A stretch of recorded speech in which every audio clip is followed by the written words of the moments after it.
Boa noite, 16 de outubro, quinta-feira, estamos no Crânio, aproveitando a passagem do presidente Lula por Belém, que não poderíamos perder essa oportunidade. Faz 15 anos que ele esteve no Argumento e agora vamos ter a oportunidade de conversar novamente. Boa noite, presidente. Boa noite, Mauro. Prazer é meu.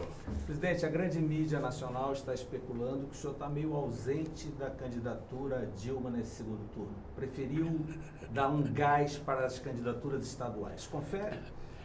Não confere, é que eu acho que uma grande parte da grande mídia nacional só enxerga aquilo que ela quer enxergar. Primeiro, que eu não sou candidato, portanto, quem está presente, quem tem que estar bem participante é a Dilma e não eu. Ou seja, segundo, a eleição é presidencial, então a presidenta Dilma tem o privilégio dela estar fazendo campanha num estado e eu estar fazendo no outro. Eu queria saber qual o candidato tem condições de fazer dois comícios, sabe? Um na POC e um no Chuí ao mesmo tempo. E nós fazemos isso porque não tem sentido eu ficar andando junto com a presidenta Dilma. Ou seja, não tem sentido a gente ficar colocando todo mundo no mesmo palanque quando a gente pode diversificar as nossas atividades. Veja, eu venho a Belém, vou ao Acre, vou a Manaus, depois eu vou ao Rio de Janeiro, depois eu vou a São Paulo, depois eu vou ao Rio Grande do Sul, depois eu vou a Pernambuco, depois eu vou votar. Ou seja, enquanto isso, a presidenta vai para outros lugares. Nós só vamos nos juntar agora em São Paulo, na próxima segunda-feira, num ato da periferia de São Paulo com os artistas de periferia. Mas nós decidimos na campanha que a gente ia se juntar poucas vezes e viajar separadamente. É isso que está acontecendo e é assim que deve ser. Essa mesma mídia tem dito que o senhor teria comentado que a eleição de Dilma é difícil, porém não impossível. Veja, nós estamos numa eleição difícil, obviamente, mas eu acho que a Dilma vai ser a presidenta do Brasil porque ela está mais qualificada, ela está mais preparada, ela conhece melhor o Brasil, ela conhece melhor os principais projetos que o Brasil necessita para continuar se desenvolvendo. E você percebe que o adversário dela é um pouco vazio. Ou seja, ele é cheio de tentativa de frases de efeito, ele é cheio de tentativa de gracinhas, demonstra, sabe, tá tranquilo, aquele sorriso é o sorriso de quem está nervoso, de quem está com medo da próxima pergunta, de quem está com a incerteza da resposta. E eu acho que o povo brasileiro, na hora de decidir o seu voto, ele vai decidir, Mauro, olhando o seguinte, para quem que eu, sabe, dou a chave da minha casa para tomar conta quando eu não estiver em casa. E a Dilma é a pessoa mais qualificada, mais séria, mais competente, e por isso eu acho que ela vai continuar governando para fazer o segundo mandato efetivamente muito melhor do que o primeiro. Os analistas especulam que Aécio terá 4 milhões de votos a mais que Dilma em São Paulo, berço do PT, onde o senhor nasceu politicamente. Acho que o nosso partido se descuidou.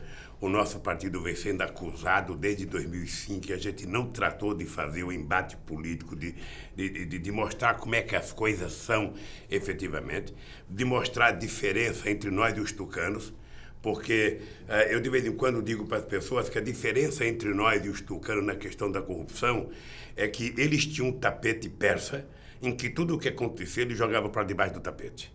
Nós tiramos o tapete da sala e dissemos o seguinte: só há um jeito de você não ser denunciado nesse país, é você ser honesto. Seja do PT, seja do PCdoB, seja do PMDB, seja católico ou evangélico. Se você errar, você tem que pagar. Se você cometer um erro, você vai ser investigado. Sabe, quando você faz isso, a questão da corrupção vem à tona e tem que ser assim. Porque nós não queremos esconder, como se escondeu a tese da reeleição em 96, como se escondeu a pasta cor-de-rosa, sabe? Como se escondeu tantas coisas nesse país, sabe? E que saiu uma denúncia hoje e desaparecia amanhã. Não. A Polícia Federal tem autonomia hoje para ir atrás do Ministério Público. Veja que interessante. Eu e a Dilma indicamos 4 vezes as pessoas escolhidas pelo próprio Ministério Público. Nós não escolhemos um amigo nosso, um engavetador, sabe, para esconder as coisas, não. Então, eu acho que nós tivemos um problema em São Paulo de embate político que só começamos a fazer no final. Você vai perceber que a Dilma vai crescer agora em São Paulo. É a primeira vez que São Paulo disputa a eleição presidencial sem ter candidato de São Paulo. E eu acho que nós não soubemos tirar proveito disso. Mas a Dilma vai crescer, e o que é importante é que a Dilma ganhou do Aécio no primeiro turno em Minas Gerais. Esse é o fato novo. Ou seja, é verdade que São Paulo é o berço do PT, mas é verdade que São Paulo é o berço dos tucanos também. Ou seja, é lá que os tucanos têm a sua principal base, e eles estão incrustados lá há mais de 20 anos, e nós precisamos nos preparar melhor para tirá-los. Eu acho que está chegando a hora do PT governar São Paulo. Presidente, a sensação dos brasileiros é que a disputa deste ano é entre Lula e FHC. O senhor não tem essa sensação também? Não tem um debate, não tem uma conversa que não apareça Lula e FHC. Olha, é que eu acho que uma campanha política você tem que falar das propostas de futuro. Mas para você falar das propostas de futuro, você tem que mostrar o que aconteceu. Ou seja, o que você já fez. E nós precisamos sempre comparar o que era o Brasil antes de 2002 e o que é o Brasil depois do PT. Nós temos que mostrar isso. Nós temos que mostrar a quantidade de empregos, o que cresceu de salário, o aumento do salário mínimo, dos programas sociais. Nós temos que mostrar a quantidade de universidades, a quantidade de escolas técnicas. Nós temos que mostrar, porque esse é o diferencial entre o PT e os tucanos. Esse é exatamente o diferencial. Veja, aqui no estado do Pará, ou seja, é o seguinte, pegue o governo tucano e pegue outros governos e veja se algum deles, em algum momento, trouxe para cá a quantidade de recursos que nós trouxemos.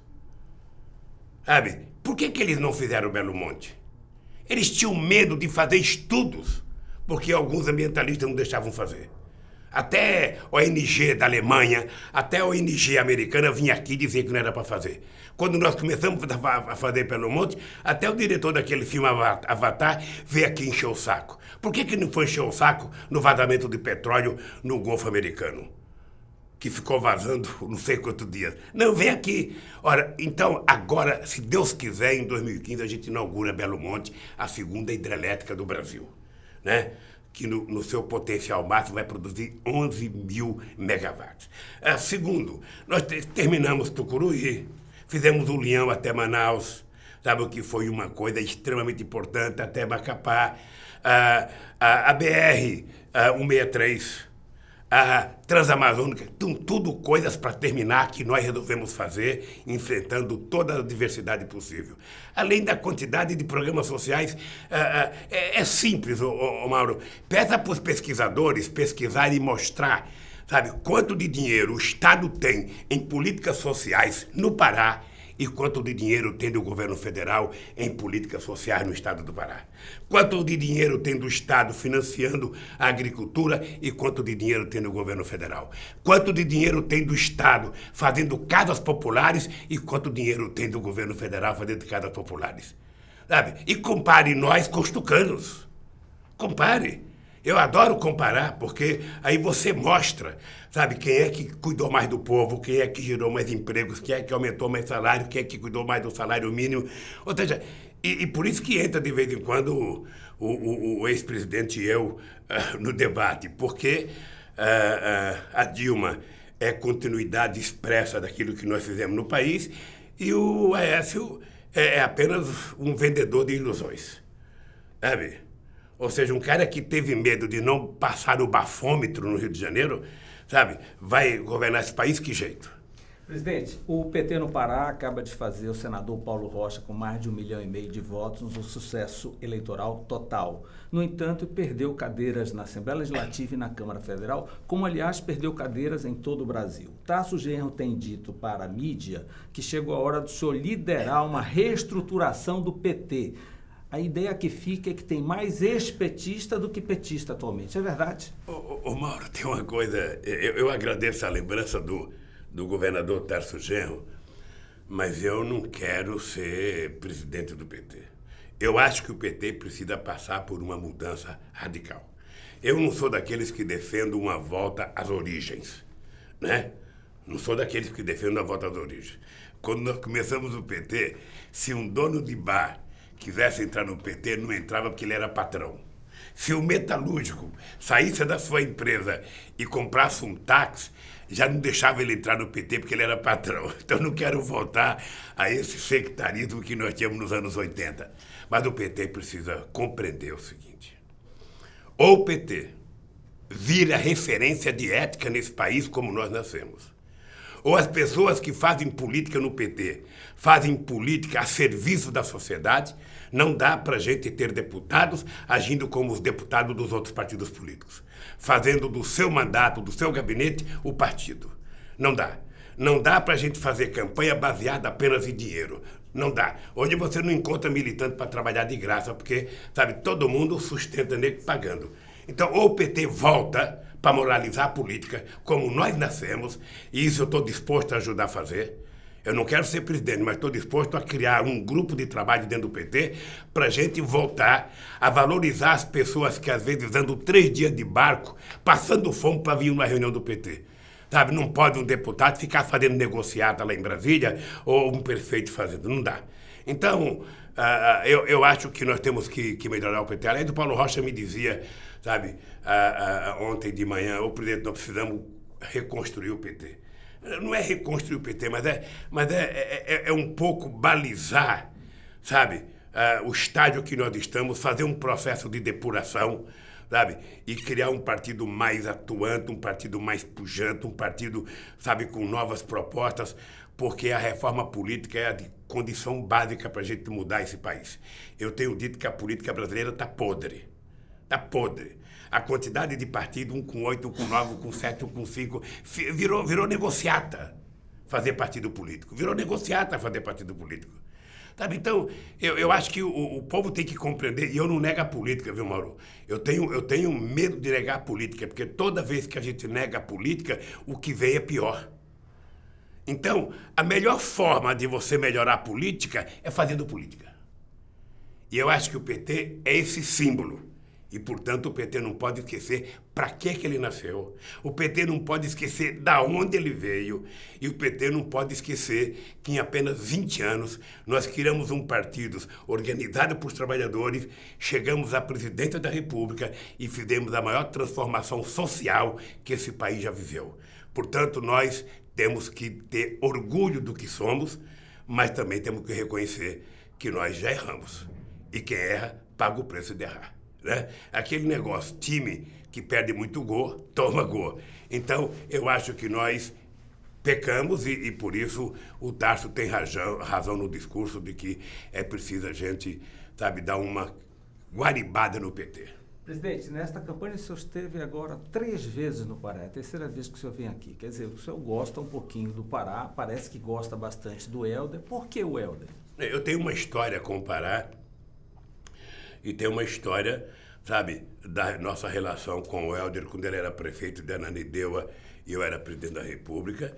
E tem uma história da construção de uma aliança sólida entre o PT e o PMDB na campanha do Hélder, na combinação Hélder e Paulo Rocha.